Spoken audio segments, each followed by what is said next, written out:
To this group here. For the last 6 months or so, I've been speaking to really nothing but politicos. So it's great to speak to the people that actually make this country happen. And it's an honor to get in front of people that get up every day and really make it happen rather than just talk about it. My name's Bob McGuffey. I grew up in Flushing, Queens. Been a Met fan since then, and still a Met fan. Went to Queens College for an undergraduate degree in economics. I went to NYU for an MBA, all through night school, 12 years of night school. So I've got some persistency in my bones. 40-year corporate career in corporate finance and risk with the likes of International Paper, Bank of New York, GE, AIG, .com consultancy and all that fun at the turn of the century. After that, I formed a insurance agency with a couple of guys from GE, and we ran that for almost 20 years. I now have I bought the book out, and I still run an insurance agency from home at this point. I lived in Fairfield for 30 years. We came up for GE in '93. Beautiful town, beautiful area, we love Connecticut. But I've been studying and reading history since way back in the 70s. Follow politics, follow the history very closely. Most all the books I read around those subjects. So that led me to a leadership role when the Tea Party emerged in '09.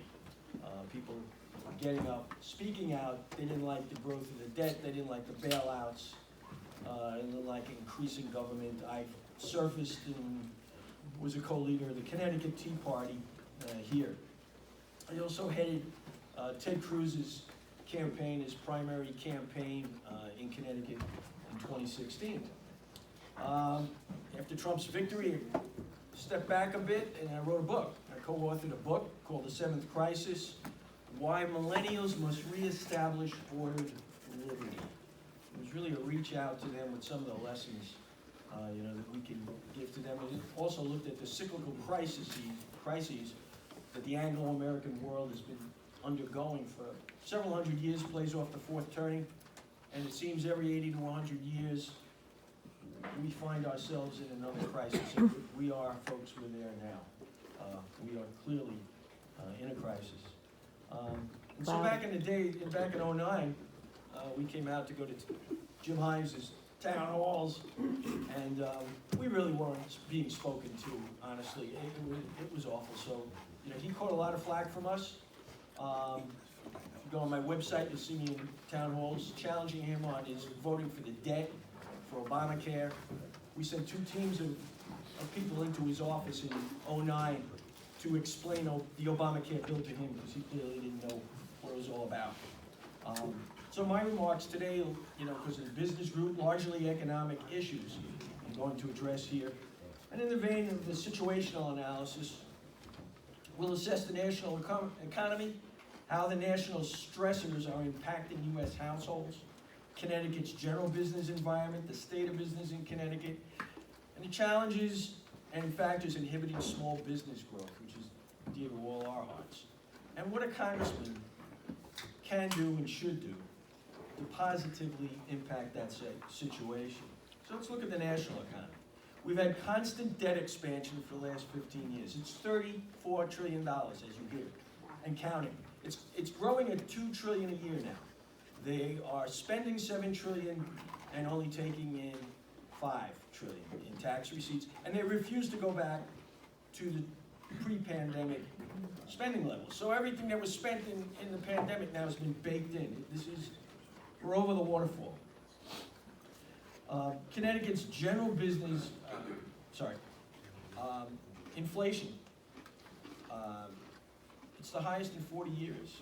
We're being told now that it's coming down. Well, it doesn't go down, it just increases more slowly. It's not going down, and they don't even count, as many folks know, energy, food, the things you need every day. They passed a $1.2 trillion Inflation Reduction Act. They'll name these bills anything, these people, and it's not inflation reduction. It was all on a Green New Dream, decarbonization, environmental justice. If you read the line items, it's disgusting. They call it Inflation Reduction Act. How do you spend money, folks, and reduce inflation? Doesn't happen. Doesn't happen. Commercial real estate. You guys, you're in one of the greatest financial stresses in memory. That's for sure. And you could tell me. And Wynn said to me, you can make it interactive. So if I'm hitting some stats or dynamics that you add to, or fire away.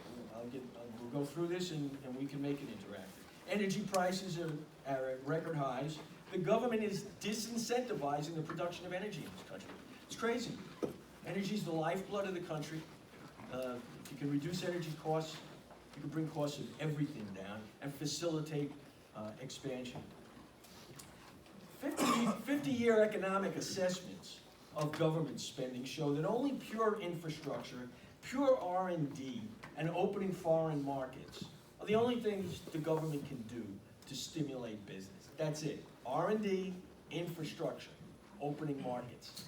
None of those other spending things do anything but roll new printed money around in the economy. The velocity of money is so low today. The Infrastructure Act of 2022 was $1.2 trillion. Only about half of it was infrastructure. Again, misnamed. But a little more was in infrastructure than there was in inflation reduction on that. Bob, if I may. Yeah. It's long been established that tax policy guides economic policy. So people look at what the implications are for taxes before making a major investment. And that's the government guiding us where they want us to go. For example, when the car industry was in rough shape, the government allowed a quicker depreciation of automobiles purchased in a certain year or two. That brought the automotive industry back up almost immediately. So it's tax policy that guides investment policy for people. It sure does, and it's also guides behavior, the way they'd like us to behave. There are good things that can be done by way of tax policy, and they do surface once in a while, but more often than not, they're trying to direct behavior. Louder. Politically favored companies get corporate welfare, the rest of us get hosed. And they're doing it big time now, and you can just see it. The U.S. has become, in large part, a political subsidy economy. The middle class is becoming poorer, the super wealthy get wealthier, and the poor get trapped in welfare. I mean, that's a socialist model, and that's what happens. The wealthy go up, everybody else slides down, and we're in that right now. So what's happening in middle America's households? Life is shrinking, folks. Life is shrinking. We're able to do less than we used to be able to do. We're borrowing more to be able to do that, and there's too many conversations in the households about what we can or can't do this year. It's bad public policy. It's driving the standard of living down, and it has been for a long time.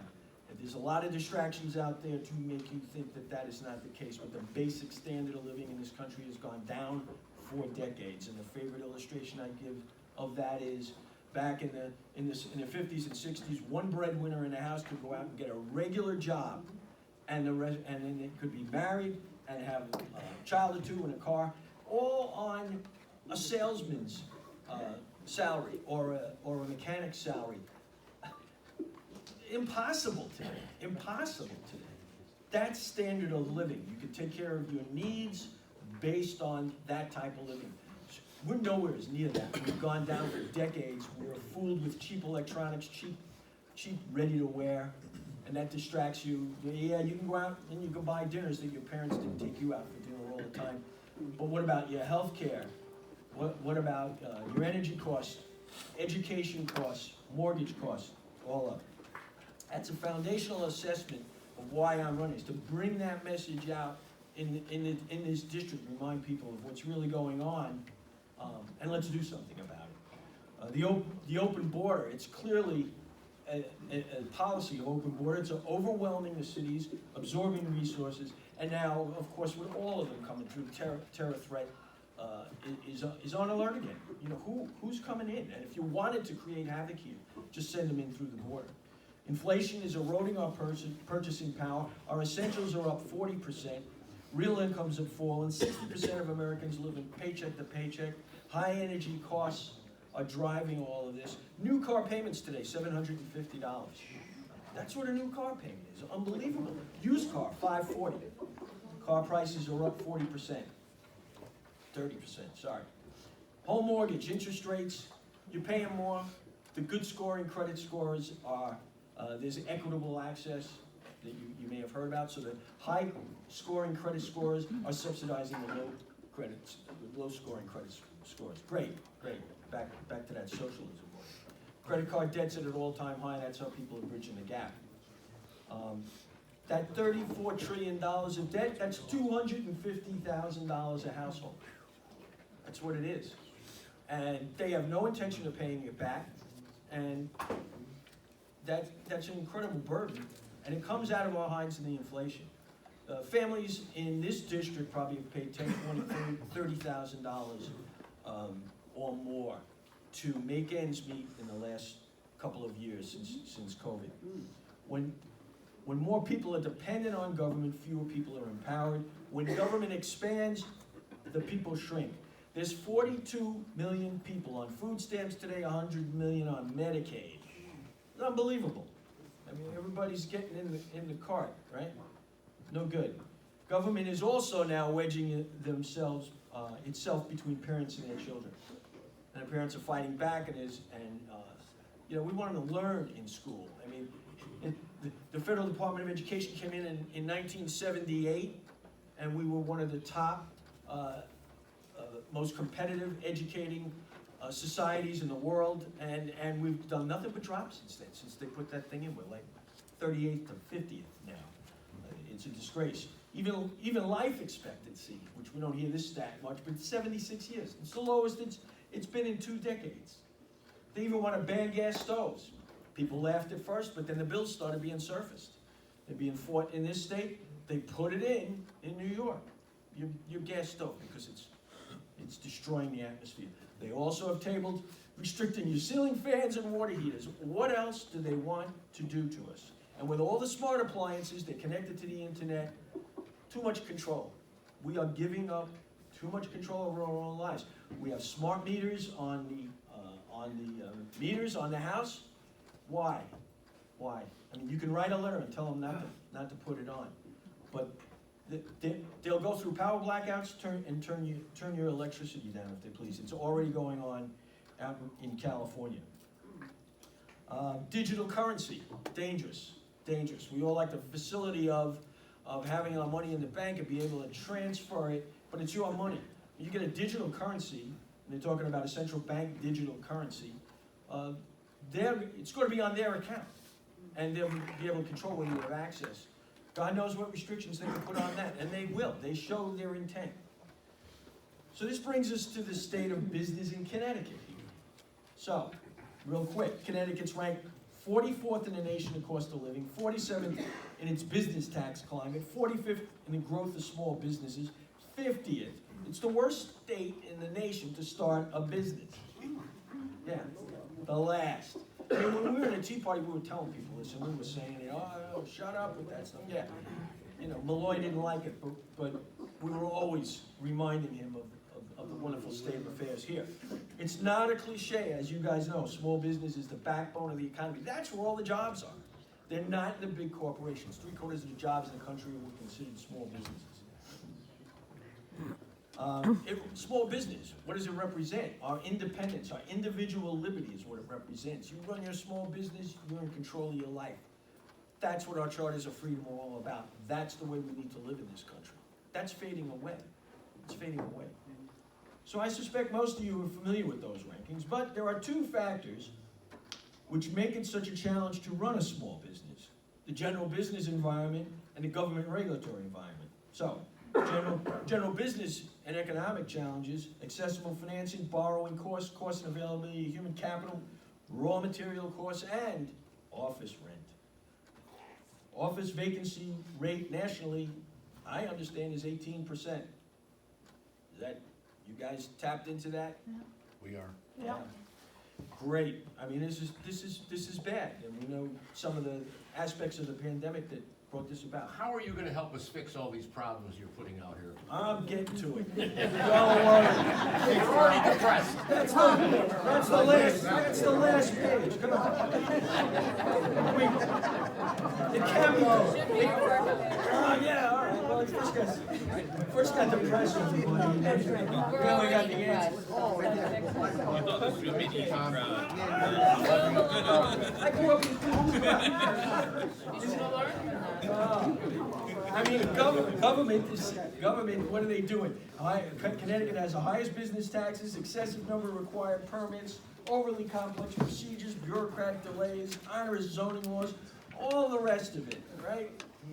So now it's on the onus of the business to collect more consumer data to pass back to the regulators. Isn't that just terrific? Got enough to do.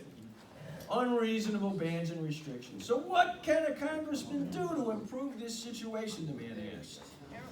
Well, it's not an executive position, but it is one of supporting, influencing, leading, and most important, the one they never talk about, voting.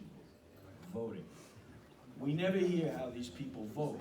They never talk about their voting record when they come back to the district. They're down there playing power politics. They should be obliged to come back every month, publish their voting record, and the paper should be obliged to show it to us. Things would change. I would venture to guess that if you took Mr. Himes's voting record and laid it out across this district on a regular basis, 80% of it would not pass by his own constituents. There's some pretty onerous stuff in there. I won't get too partisan about it, but there's a long list. Like voting against border security, just this in the last 6 months, voted against the Secure the Border Act, he voted against increasing energy production. It's terrible, and they all do it. And I'm the type candidate that's coming out to say, I will make that public. I'm only gonna run, if I got in 2 terms, guys, 2. I'll put it in writing right now. Oh, was that a news break?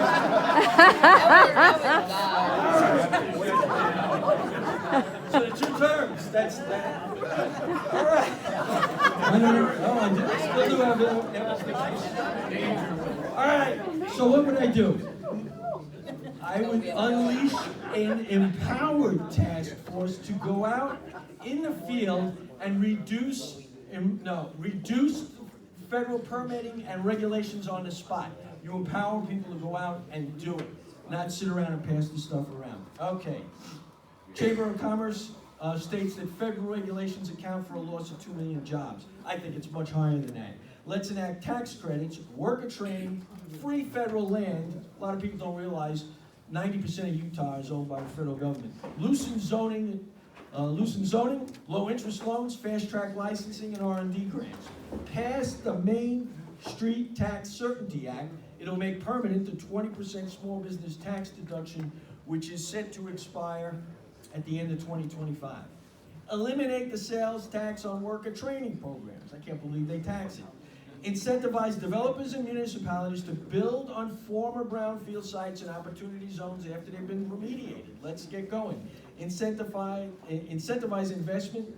Extend the net operating loss carry forward from 20 to 30 years. Speed transferability of out-of-state occupational licenses from 3 to 1. You come in with a license as a professional from another state. If you're there, we should be able to take you on, get people working, bring people in. Increase the number of employees, the limit for requiring you to offer health care. It's at 50. And what happened when Obamacare first came in, all the companies started having 49 people, so they wouldn't have to do it.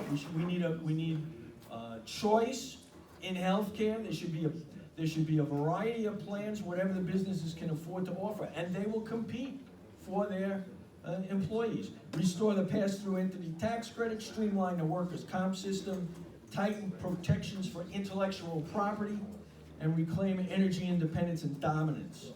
And I'm here to learn from you. As I said, any other measures, I'm all ears. I'll be here after it.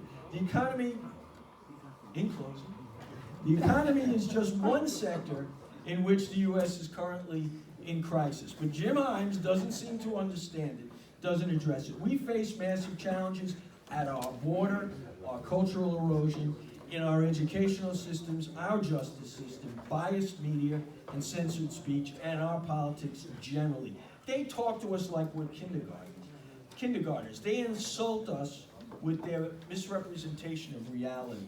But people are wising up and getting smarter. I'm well versed in the whole range of issues, happy to talk about them. Over the past decade, I've demonstrated the grit to relentlessly prosecute this case against Jim Hines. He knows me. He is never happy when I take the microphone. Take it to him. I'm gonna get organizations to propose more debates and pressure him for debates, including foreign policy. Let's go. You can see my videos taking him on my website, and all my positions drawn out. BobMac4Congress.com. I have material here. Anyone who'd like to help see me after I get thrown off this podium. If you need a speaker, I can run hotter as a Tea Party. If you need a speaker for an event, I'm available. I want to talk to people, all kinds of people. Let's have the dialogue. Thanks so much for your time. I'll take questions if there's still All time. right, does anybody have a question for a candidate? Yes. What's your position on gun control to stop this slaughter in our schools? Well, I'm for protecting the schools. I mean, they keep backing off that. We have guards everywhere in society, and they won't put them in the schools. They're making a political issue. And I mean, let's be straight up. I'm for having the guards in the schools, and I think that's where you can solve the schools. There's a Second Amendment, and I fully support the Second Amendment rights. But you know, they distract and they talk about hardware. But you know, Murphy wouldn't do anything about it. He's the big guy on gun control. He will not approve putting guards in schools. Now, they don't have to be standing there with big guns wrapped around them, but people need to know somebody's in there, vigilant, and that's what we need in the schools. My husband is a Norwalk police officer, and he manages all the SROs in the school. So this is a very near and dear topic to my heart. And Chris Murphy, I watched him on a Zoom a few years back, oppose any officers being in schools because he thinks it creates a school-to-prison pipeline. Yeah. Ridiculousness. That's why I said they talk to us like we're It kindergartners. came right out of his mouth. I mean, you have guards in shopping malls, you have guards in office buildings. We don't put a guard in with the kids? It's ridiculous. Don't listen to me. He doesn't believe that. He's saying that because of interest groups with a bayonet in his back. The other person that was on the Zoom with him was Elizabeth Warren. Oh, so. lovely. Lovely. So, Talk about socialists. Yes. Hi. You had mentioned earlier streamlining the workers' compensation process. Does that mean, are you talking about increasing the percentage with the experience modification, like statewide in Connecticut, for like a rating purpose, or are you talking about more? Getting people back to work. Gotcha. Yeah. Okay. I mean, we all know the system's abused. All these systems are abused. We all know that. I mean, when people are really hurt from work, wow, we want to take care of them. It's like the safety net. There's nobody in this room that doesn't want a safety net. You know, we're a wealthy country, we're compassionate people. Everything's getting abused, and we all know that, right? And that's what I'm talking about there. Yeah, in fact.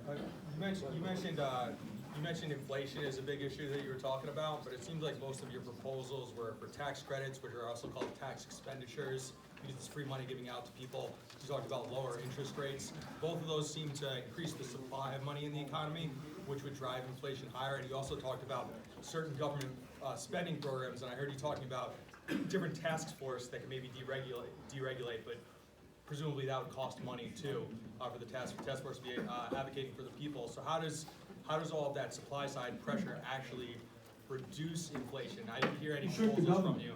Because I think like raising taxes across the board would clearly reduce inflation and address your Raising your federal taxes. debt. It's our money.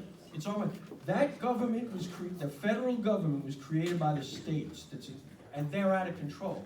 We hire them to administer the government on our behalf, and they think they own it. They're doing so many things they should not. The federal government has very limited powers. If you look in the Constitution, we need to straitjacket that budget, big time, and it can be done. And they're down there fighting about it now, and the press will position this as that the Republicans are unreasonable and all that. Give me a break. Secure the border, balance the budget.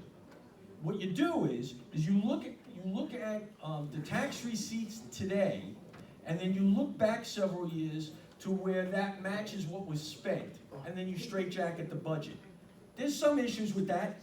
If they would do that, I'd say, okay, we put a wrapper around the entitlements and bond them out while we decide that. But Himes and others will always come back and, oh, you're gonna cut the entitlements. Yeah, they wanna do that. That's one thing the middle class gets out of this government is the entitlement, so-called entitlements that we all pay for. But there's ways to do it. This government could be run on 25% of the money that it goes in there now. It's atrocious if you look at what they do with money, with billions of dollars. It's just atrocious. And if you look at Chuck Schumer's face when Joe Biden signed the Inflation Reduction Act, and he's there like he's just pounding $1 trillion more to spend, and that's what they do. So you can take care of the inflation. You shrink the money printing. You shrink the demand for debt by balancing the budget, right?